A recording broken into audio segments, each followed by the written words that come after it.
बड़ी दीनहीन स्थिति में होकर अब अर्जुन कृष्ण भगवान से प्रार्थना कर रहे हैं, इसलिए कह रहे हैं कि कार्पण्य 272 स्वभाव है। हे केशव, इस कायरता रूप दोष से उपरत हुआ मैं अर्जुन धर्म के विषय में मोहित चित्त हुआ। मैं अर्जुन आपसे पूछता हूं, हे केशव, जो साधन निश्चित कल्याणकारी हो, जिससे सबका कल्याण हो, वह आप मेरे लिए कहिए, क्योंकि मैं आपका शिष्य हूं और इसलिए मुझे आप अपनी शरण में समझिए। मैं आपकी शरण में आया हूं, मुझे शिक्षा दीजिए।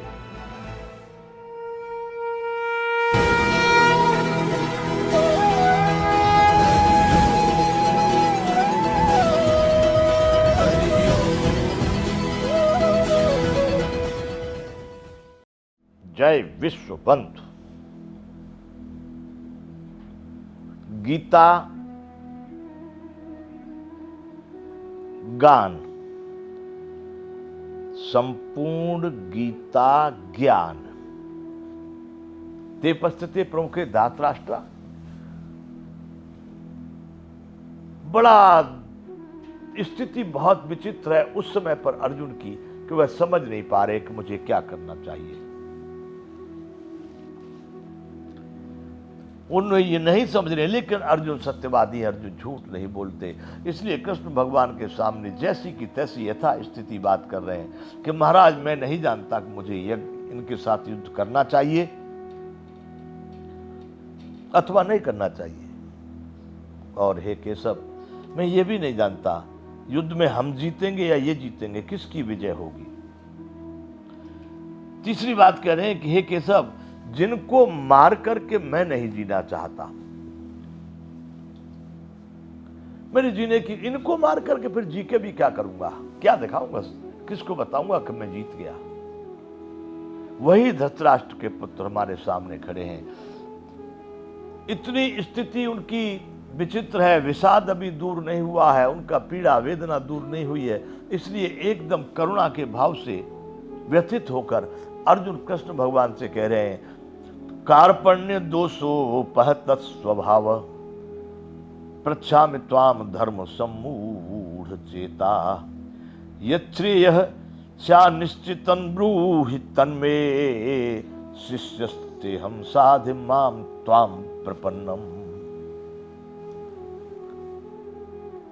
बड़ी दीनहीन स्थिति में होकर अब अर्जुन कृष्ण भगवान से प्रार्थना कर रहे हैं, इसलिए कह रहे हैं कि कार्पण्य 272 स्वभाव है। हे केशव, इस कायरता रूप दोष से उपरत हुआ मैं अर्जुन धर्म के विषय में मोहित चित्त हुआ। मैं अर्जुन आपसे पूछता हूं,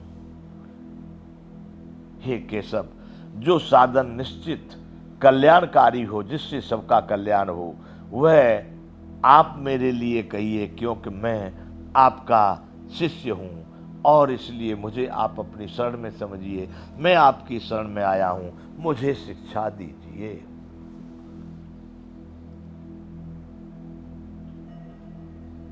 देखिए अर्जुन की विनम्रता, कुछ नहीं समझ पा रहे हैं, बड़ी स्थिति वेद गंभीर है, उनको कुछ समझ नहीं आ रहा, बड़ी वेदना हृदय में, बड़े व्यथित हैं।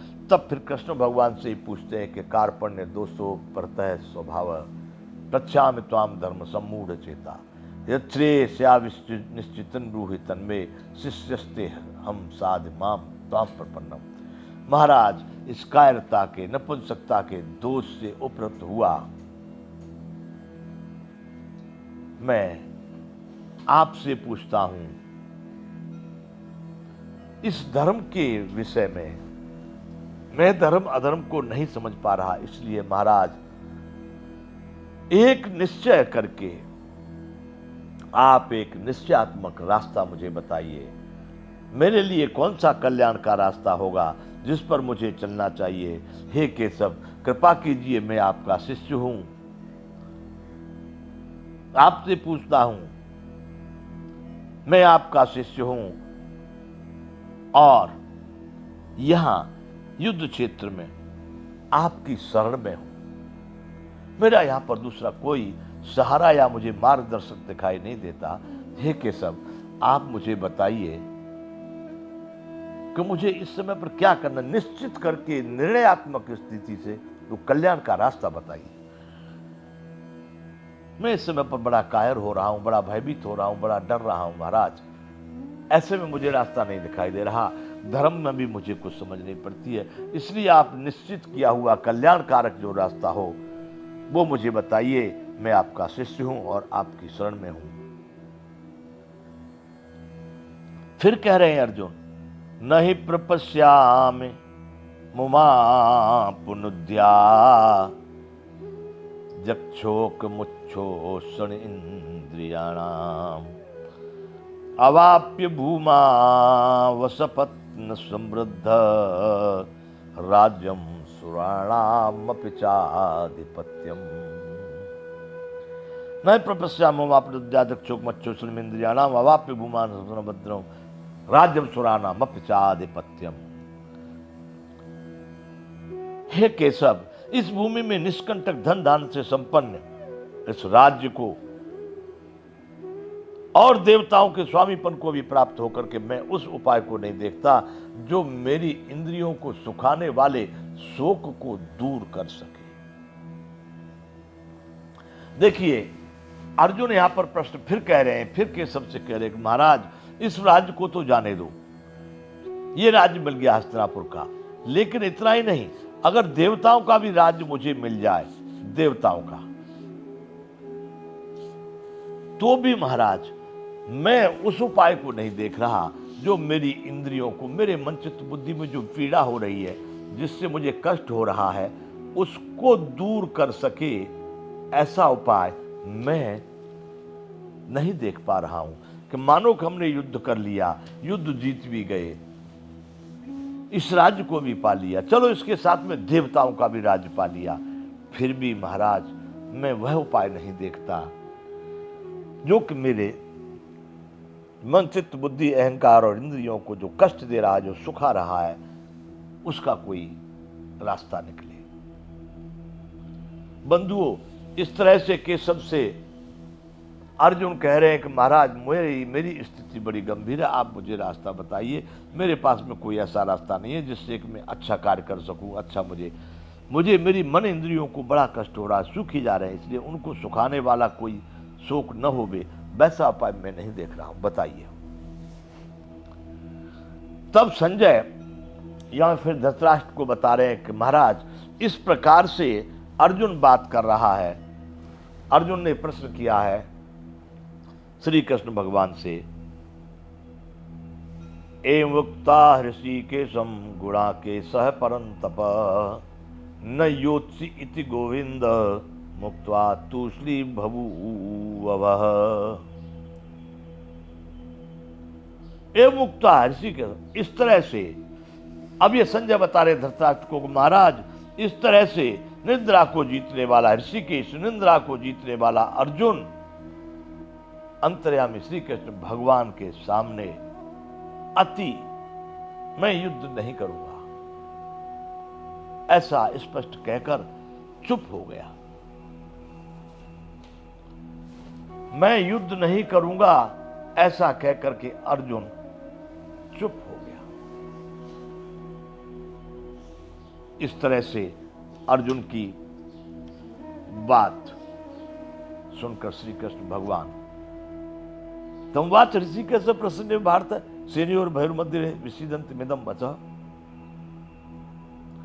जब अर्जुन ने कहा कि महाराज, ये संजय बता रहे हैं अभी धृतराष्ट्र को, महाराज निंद्रा को जीतने वाले अर्जुन अंतर्यामी श्री कृष्ण महाराज के प्रति इस प्रकार कहकर, हे गोविंद मैं युद्ध नहीं करूंगा, योत्सि इत गोविंद मुक्त्वा तुष्णी बभूवः, और एकदम शांत हो गए, मैं नहीं करूंगा, युद्ध नहीं कर पाऊंगा।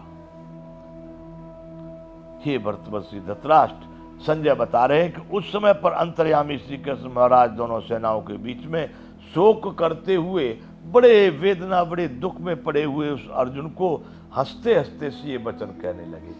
अर्जुन को देखकर श्री कृष्ण भगवान को हंसी आने लगी कि मूर्ख, अज्ञानी। यहां आकर के इस समय युद्ध क्षेत्र में, जहां दोनों सेनाओं के मध्य में, बड़े बड़े महारथियों के बीच में हम खड़े हैं, मैं कह रहा हूं कि ये समय उचित नहीं, ये स्थल उचित नहीं, ये स्थिति उचित नहीं, फिर भी तुम्हारी समझ में नहीं आ रहा है। फिर भी मुझको बोलता है कि नो युद्ध गोविंद, मैं ऐसा नहीं करूंगा, मैं युद्ध नहीं करूंगा। बंधुओं, इस तरह से संजय कह रहे कि महाराज, जब उसने ऐसी बातें कही, तब श्री कृष्ण भगवान ने मुस्कुराते हुए, हंसते हंसते अर्जुन से अपनी बात कही। जय विश्व बंधु।